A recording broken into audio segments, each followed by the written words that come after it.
Good morning दोस्तों। सामान्य विज्ञान की इस श्रृंखला में हम कक्षा छठवीं के बारे में जानकारी प्राप्त कर रहे थे। कक्षा छठवीं में घटक 2 है द लिविंग वर्ल्ड सजीव सृष्टि।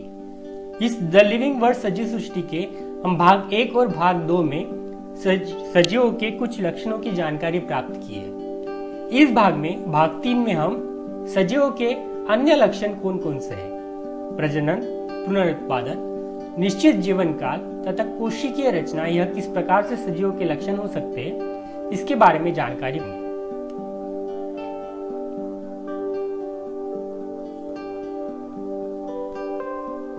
प्रजनन अथवा पुनरुत्पादन। कोई सजीव अपने समान दूसरे जीव उत्पन्न कर सकता है। इसी प्रक्रिया को प्रजनन कहते हैं। सजीव अपने समान दूसरे सजीव उत्पन्न करते हैं। कुछ सजीव बच्चों को जन्म देते हैं तो कुछ अंडे देते हैं। उनमें से बच्चों का जन्म होता है। वनस्पतियों के बीज, तने तथा पत्ती से उनके समान नए पौधे तैयार होते हैं। जैसे इस चित्र में हम देख पा रहे हैं कि पहले चित्र में हमने देखा है कि चिड़िया अपने बच्चों को जन्म देती है तो वह अंडों के माध्यम से बच्चों को जन्म देती है। और किसी भी पौधे की एक डंडी को हम उखाड़ के दूसरी जगह पर डाल देंगे तो उसको निश्चित खाद पानी देकर वह अपने समान दूसरा सजीव यानी दूसरी वनस्पति तैयार करेगी। उसी प्रकार की सजीवों द्वारा अपने समान दूसरे सजीव उत्पन्न करने की इसी क्रिया को प्रजनन अथवा पुनरुत्पादन कहते हैं। यह हर सजीव में देखा जा सकता है। इसलिए हम कह सकते हैं कि प्रजनन अथवा पुनरुत्पादन यह सजीवों का प्रमुख लक्षण है। सजीवों के अन्य लक्षणों में देखेंगे कि हर एक व्यक्ति एक निश्चित जीवन काल तक जिंदा रहता है। हर एक सजीव यह निश्चित जीवन काल तक जिंदा रह सकता है, यानी जैसे उसकी जन्म है उसी प्रकार से उसका मृत्यु भी है। चित्र में देखिए, हम जब छोटे रहते हैं, हम पेड़ भी छोटा रहता है, उसको बड़ा हो जाता है, फिर कुछ निश्चित जीवन काल के बाद उसकी पत्तियां झड़ जाती है और निश्चित समय के बाद वह पीला पड़ने लग जाता है और वह वृद्ध होने लगता है। उसी प्रकार से हम अपने तरह के दूसरे सजीव को भी निर्माण करते हैं, पर एक निश्चित समय के बाद हमारी भी मृत्यु हो सकती है। जीवन काल के एक निश्चित पड़ाव पर सजीव प्रजनन में सक्षम होते हैं। इसके बाद उनके सभी अवयव क्षीण होते जाते हैं और कालांतर में सजीवों का जीवन काल समाप्त हो जाता है, अर्थात सजीवों की मृत्यु हो जाती है। विभिन्न प्राणियों और वनस्पतियों के जीवन काल भिन्न भिन्न होते हैं।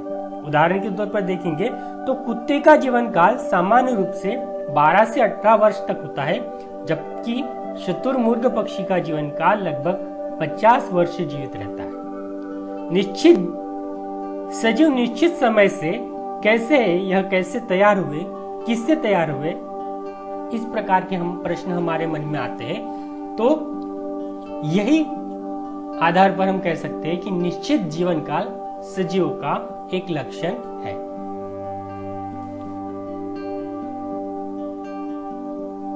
कोशिकीय रचना। चित्र में देख पा रहे हैं कि एक ईंट को दूसरे ईंट के साथ जोड़कर हम घर का निर्माण करते हैं। इसी प्रकार से मधुमक्खी भी मधु की एक छत्ते को निर्माण करने के लिए छोटे छोटे दानों को इस्तेमाल करते हैं। मधु के छत्ते में छोटे छोटे भाग अर्थात कोश हमने देखे होंगे। मधु के छोटे से छोटे भाग को अर्थात कोश, ये कोश एक दूसरे से जुड़े होने के कारण मधु का छत्ता तैयार होता है। सजीव जिन छोटे छोटे घटकों से बने होते हैं उन्हें कोशिका कहते हैं। इसी प्रकार से सजीव भी छोटे छोटे कोशिकाओं से, छोटे छोटे घटकों से बने होते हैं, उनको कोशिका कहते हैं। सजीव के शरीर की सभी क्रियाएं इन सूक्ष्म कोशिकाओं की सहायता से संपन्न होती है। कुछ सजीव एक एक कोशिका से बने होते हैं, इन्हें एक कोशिकीय सजीव कहते हैं। जो सजीव एक कोशिका से बने होते हैं उन्हें एक कोशिकीय सजीव कहते हैं। उदाहरण के तौर पर हम देखेंगे तो अमीबा तथा कुछ सूक्ष्म जीव एक कोशिकीय सजीव है, और जो सजीव अनेक कोशिकाओं से बने होते हैं उन्हें बहुकोशिकीय सजीव कहते हैं। जैसे उदाहरण के तौर पर हम मनुष्य है, गाय,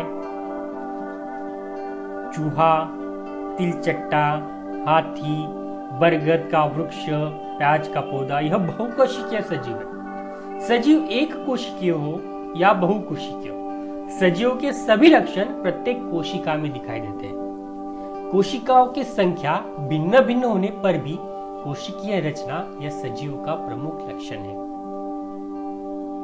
अभी तक सजीवों के विभिन्न लक्षणों के बारे में देखें। वृद्धि, प्रजनन, चेतनाशीलता, उत्सर्जन, श्वसन, निश्चित जीवन काल, कोशिकीय रचना, यह सब सजीव के विभिन्न लक्षण हैं, जिन आधार पर हम कह सकते हैं कि कोई सजीव, कौन सी वस्तु सजीव है, कौन सी वस्तु निर्जीव है। इसी के आधार पर हम देखेंगे तो एक निश्चित जीवन काल हर सजीव में पाया जाता है।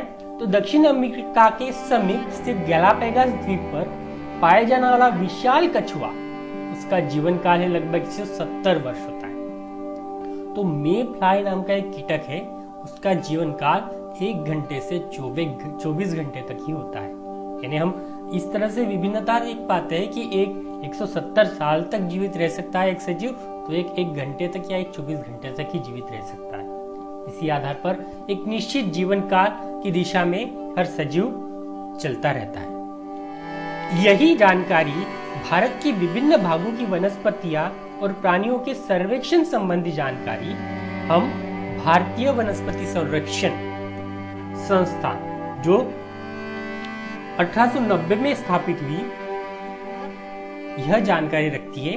और भारतीयों की प्राणियों के संबंधी जानकारी स्वतंत्र रूप से भारतीय प्राणी संरक्षण संस्थान, जो 1916 में स्थापित हुई, वह रखते हैं। इनका प्रमुख कार्य है कि भारत में स्थित विभिन्नता, प्राणियों वनस्पतियों की विभिन्नता का पहचान भारत के लोगों तक पहुंचा सके और प्राणियों की सुरक्षा, वनस्पतियों की सुरक्षा के प्रति जागरूक कर सके। यदि हमारे परिसर में कोई अपरिचित वनस्पति अथवा प्राणी हमें मिलता है, तो इन संस्थान से संपर्क करके उनकी जानकारी हम प्राप्त कर सकते हैं और विभिन्न प्राणियों की सुरक्षा के लिए यह उत्तरदायित्व रहती है। इसलिए भारतीय वनस्पति संरक्षण संस्थान और भारतीय प्राणी संरक्षण संस्थान, यह दोनों संस्थाएं सजीवों की उत्थान के लिए कार्य करती है।